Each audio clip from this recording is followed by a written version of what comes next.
My husband's personality has drastically changed. 6 months ago, we were in a car accident. Jude suffered heavy brain damage. At the time, I didn't care. Anything was better than the alternative. I stayed at my husband's bedside and held his hand and prayed he would come back. And he did.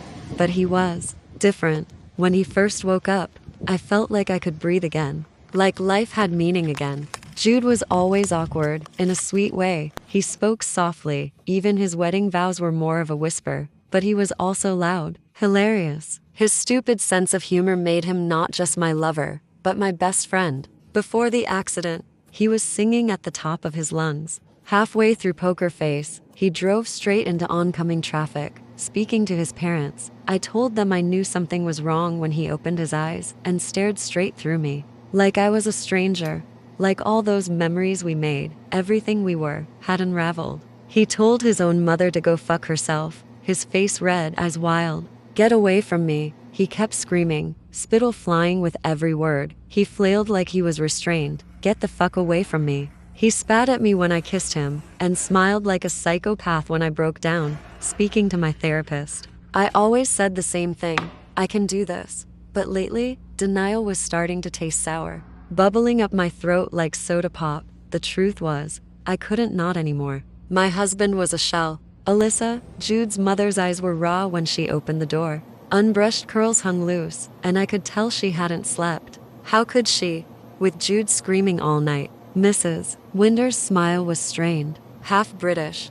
Her accent was always comforting. She welcomed me inside. I could already hear my husband's twisted laughter from upstairs, a shiver crawling through me. Why don't you come in? I smiled politely, stepping inside. She made tea, and we sat down. I was thinking. I spoke up, swallowing my sobs. Jude's mom just stared off into space. Mrs. Winters. I spoke louder and she jerked. Her gaze was hollow. Are you enjoying the tea, Alyssa? It's a special recipe. Her finger danced around the rim of her empty cup. Jude used to make it when he was little. Mrs. Winter's voice cracked. Today, he told me he was going to stab me through the heart and hang my intestines. Her laugh exploded into a sob.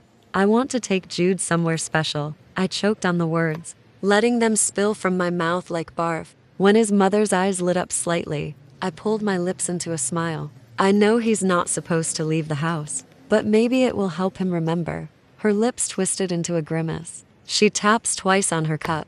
And where exactly are you planning on taking my son? I weighed my words. Our honeymoon spot, Alyssa. I know you are his wife. She leaned forward, sharp eyes scanning me up and down. But if his parents cannot rouse life out of him, then I very much doubt you can, Mrs. Winters.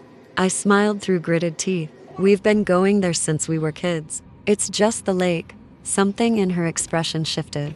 She knew the exact spot I was talking about. Tears filled her eyes, and she swiped them away. I'll bring him back before dinner, I promise. I felt like a kid again, knocking on her door and demanding Jude come play. Mrs. Winters simply stood and turned away. I'm going to check the flowers in the backyard, she said, her voice wobbling. Remember, dinner will be at 6. Shepherd's pie. I nodded, walked upstairs, and helped Jude into his wheelchair. You're a fucking bitch, he spat, as his father helped me lift him downstairs. Jude's threats fell on deaf ears as I wheeled him outside and helped him into my car. Jude's father offered me a hug, burying his head in my shoulder. Thank you, Alyssa, he whispered. I nodded, jumping into the car and switching on the radio. Poker face. When Jude's father staggered up the driveway, I turned to my husband's smiling face. Admit it. Jude chuckled as I backed out. I'm a fucking great actor. My parents ate that shit up.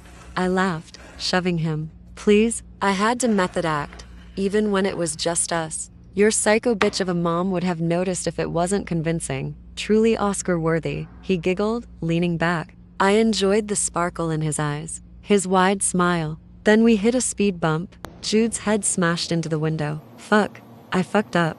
I tried turning off the music, but in my panic I cranked it louder. His eyes flickered, suddenly wide and frightened. Alyssa? He panted, lunging forward. What the fuck did you? I kept one hand on the wheel and reached over. Just like I had when I jerked the wheel and sent us into the other lane while he was driving that day. I slammed my fist into his temple. Red dripped down his chin. There were always two Judes, one who was pushed down, and the other, who got to keep the body. I fell in love with the other one, the Jude who cursed his parents for trying to push him down. The Jude who didn't ignore my fucking existence. The one whose parents tried to cut away. Pretend he didn't exist. Shh. I hum, as my husband's eyes roll back. I run my fingers through his hair, unable to resist a giggle. Go to sleep, babe.